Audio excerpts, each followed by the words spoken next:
Hello. Have you ever had questions about how to give someone feedback in a healthy way? It can be kind of daunting, can't it? Well, you should jump in and join us, and we will be talking about all things feedback today.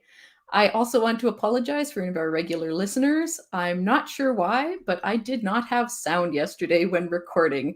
Someone kindly mentioned that after the show, the video does not have sound. So I'm here for the second day.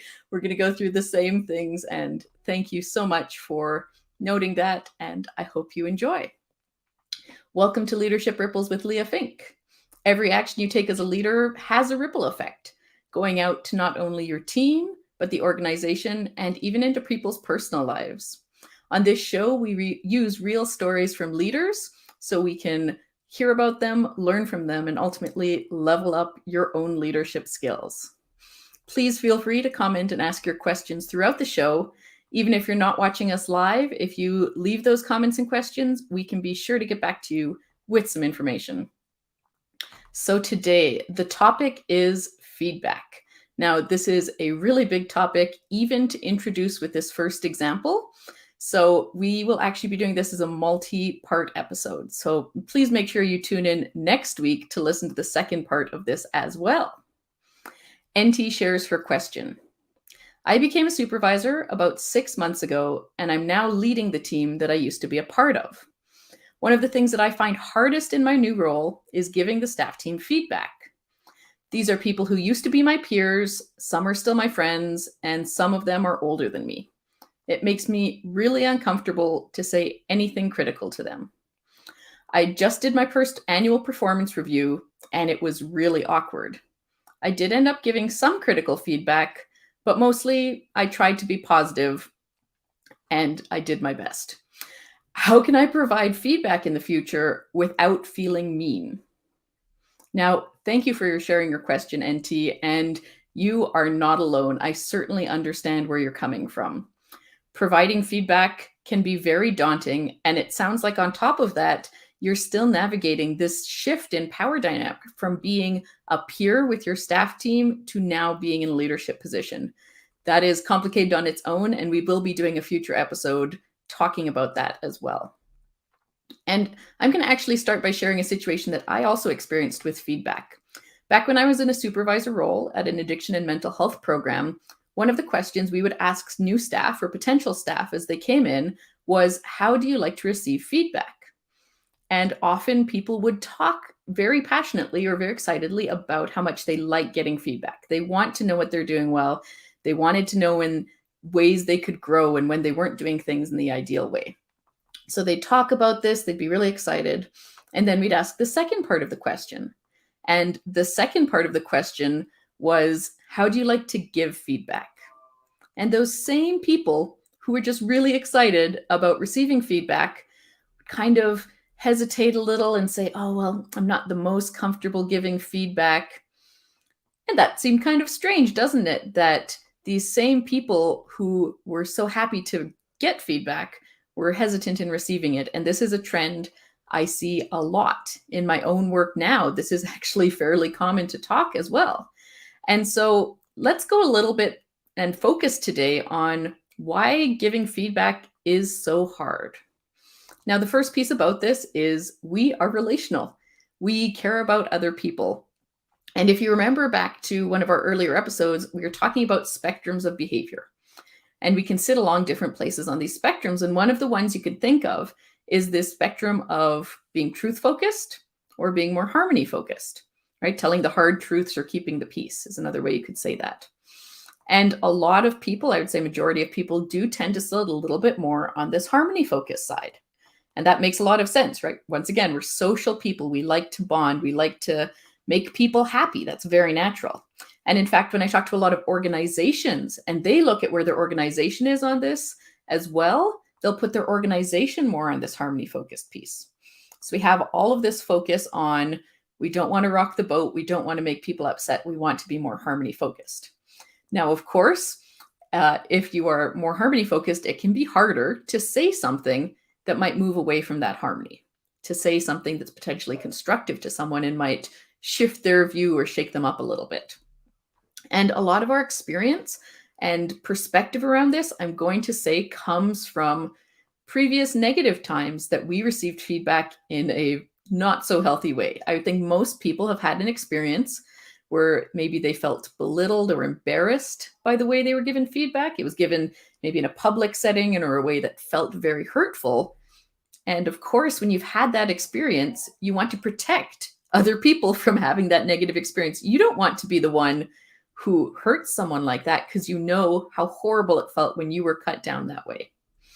Now, the flip side challenge to that is most people don't know how to give feedback in a positive way, in a healthy way, because the only examples they maybe had were these negative ways or ineffective ways. And so that's all they can use in the future. Of course, when they start getting tools, when you start working with people and they know how to give that feedback, they're more likely to not only give it and feel confident with it, but also have more of an impact. The other piece with this too is you might not just be worried about having a negative impact on people. You could also be worried about them retaliating, as it were, or saying something negative back to you, right? See, some people do have a fairly aggressive reaction when you tell them something that may be against what they previously knew or believed. And it can be daunting if you are anti-confrontational or you're worried about that aggressive approach to think maybe this person is going to say something negative back to me as well. And finally, we can have a lack of confidence just in general about what we're giving feedback about. Now, next week, we're going to be talking about a couple different types of feedback. And one of them is task-based feedback. And that's really easy. The assignment needs to be on my desk at 9 a.m. It wasn't on my desk at 9 a.m. That's something very concrete that if a leader knows that, it's pretty simple to say, this is the problem, this is the solution. Get the report on the desk when I say to. The other piece of feedback, though, is more relational. It's around how we communicate, our habits, our ways of being and interacting potentially. And in that realm, people can feel more unsure. You might think, well, who am I to be able to say this about someone else's behavior or actions? Who am I to interpret how they acted or to tell them a better way to do this task that might have a little ambiguity to it? Especially if you're in a position maybe like NT, where you might be giving feedback to someone older than you or more senior in the company. All of those conditions can also make it a little bit more daunting to say, well, do I feel like I have the confidence in my own knowledge and ability in this area to give that feedback? So all this comes together, of course, to who we're giving feedback to.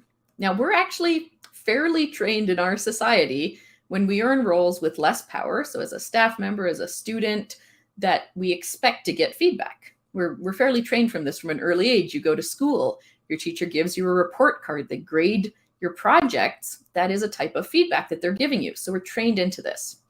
So this can both be challenging and in some ways comforting to people who have less power in a situation. Let's use your staff team for an example. Now, there is, of course, we've talked about in previous episodes, a vulnerability when you are in that position, right? There is someone else who is controlling a part of your life, maybe your ability to work, to get promoted, to keep your job, any of those pieces. It can be vulnerable to be in that staff position. This is even on a physiological level, your brain reacts.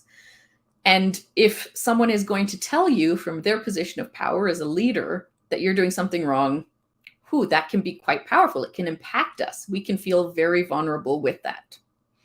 Now, the other side of that, though, is it's even more vulnerable sometimes to not know what's happening. It's a strategy that many people have learned when they're in those positions of less power to make the person who has more power happy. You want to please them, right? That's a great way to keep yourself feeling secure. And a lot of people go to that. I know myself, I do. You can call that people pleasing, but in reality, what it is getting a sense of safety by knowing the person who has some control over my life is pleased. And when we get feedback, we can know that a little bit better. If someone tells me when they're my leader that they want me to do something different, I can then do that thing, make them happier, and I have the security of knowing that that is the case. So when we don't give feedback as leaders, we not only limit a staff's ability to do better work, right, to live up to expectations and be accountable for their work, but we also potentially are making them more nervous. because most people also have an experience where someone has not given feedback. Maybe they've started to treat them differently because there's some resentment growing. Maybe they stop communicating with them. Whatever those pieces are, it can build up and build up, or maybe suddenly they come out of nowhere and now they're giving something quite harsh without these previous steps of the feedback that they could have given in the moment. And I have unfortunately seen some pretty bad examples too of leaders not being comfortable with this. Executive leaders who will task someone to go give feedback for them because they're not comfortable with it themselves. Or leaders who will say positive things and write out positive things to the staff they work with, but then to other leaders or to myself as a consultant, they will complain about that staff and all the problems they're having. So I really, really encourage you, if you're a leader, you're not feeling super confident, or you're not giving regular feedback in a healthy way, that is something that's absolutely critical for you to do. Now, we are going to be getting way more into that next episode, but what I want to start with for this episode is actually something that I would not recommend. And this might be controversial because this might be something you use, but I really hope that as a society, we start moving away from the feedback sandwich method. I've also heard this called the Oreo. Some people refer to it as the, let's say, poop sandwich in terms of getting feedback.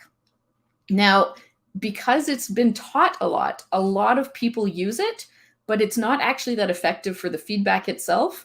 And it definitely doesn't tend to have a positive effect on the strength of the relationship with the people you're giving feedback to. So the reason is, or a couple of reasons, is that most managers decide to rely on this when they have something critical that they want to share with their staff team. So maybe a staff is doing something that's not as ideal, and they've decided, yes, I want to give them some feedback. Well, no leaders want to be the bad guy. They want to feel nice and they want to feel supportive. So the feedback sandwich or the Oreo is really about me as a leader feeling comfortable to give that feedback. Because now I can say, oh, well, I still like this person. So I have this detailed piece of critical feedback I want to provide, but I'm going to pad it with nice things on both sides so I'll feel good. The challenge is, usually that piece of critical feedback is, first of all, much more detailed and feels more real, because that's the reason you want to talk to this person. And then sometimes it feels like we've just tacked on these positive things. So it might sound like, you're a really hard worker. When you wrote that last report, you didn't include enough information about our outcomes and you need to format it better. Next time, we need to go over it together before it gets sent out. Your technical writing is good. So we had this longer piece in the middle with more detail and the action that we wanted. It had some pieces of action, which is great. And then these little pieces of, oh, you're cool, I like you, which is really what a lot of this ends up feeling like. So if you were to say that as a feedback provider, though, you might feel pretty good about yourself, right? You think to yourself, well, I gave 2 positive pieces of feedback to 1 critical piece, so I probably made the staff member feel good, and I didn't feel like I was being mean. Meanwhile, what do you think the feedback receiver was feeling with this? Well, they all know about the Oreo method as well, and they're probably thinking about why you gave this feedback. You gave it to them for the critical piece, for that constructive piece that they wanted to work on. So first of all, you hear these shorter, potentially pieces or less detailed pieces of positive feedback. We're not very good often at giving very specific positive feedback. Then their brain, because we have a negativity focus and it was probably more detailed, goes to that constructive piece. And that's what you're going to dwell on, because that is how our brains work. We focus on the negative. And that's very natural as well. So now we kind of ignored these positive. We focused on this last negative piece. We hear the last positive piece. We're not going to remember the positive pieces. And on top of it, we might even feel like they're not genuine, because we know that our leader said them in order to be able to cushion this piece of constructive feedback. So we either don't remember them, don't believe them. All we're focused on is the negative. Am I really getting a lot out of it as a feedback receiver to have heard that feedback? I would argue not so much. And it's actually potentially going to decrease my trust in a leader, because I might think they're making up positive things. They don't really believe them because they felt like a secondary choice with that. So there are better ways to do this, and that is the purpose of next episode. We're actually going to go into the 2 types of feedback. We're going to be talking about some different things to consider when giving feedback. We're going to be talking about how you actually build feedback into your culture for a maximum impact. Because feedback shouldn't just be these one-off scenarios where you give something critical or something constructive or even positive. We want to actually build a whole system into how we interact, because the ideal is you can actually talk to your staff and say, here's a situation, let's talk about it, let's solve it, let's move forward in a way that's super healthy, everyone feels respected, and you actually strengthen that relationship. So to reiterate from this episode though, feedback can be hard. It's very natural for you to feel challenged by this, but as a leader, it is absolutely critical that you do not shy away from it, that you engage with it, that you learn the skills you need to be able to give this very important information. Now, thank you so much, NT, for contributing. I know we did not get through, obviously, the entirety of answering your question today, so I look forward to you joining us again next week. As a reminder, if you want to submit a story, we would love to hear it. You can share that at the link below. And if you do share your story and we use it on the show, you will actually get a complimentary session so we can make sure I fully answer the question without identifying details making it onto the show, and as a thank you for participating. If you would like to listen to this in podcast form, it is live at 9 a.m. on Fridays, and you can also find the link for that in the chat. I just want to thank you so much again for listening, for reflecting and doing this important work, and I very much look forward to seeing you next week.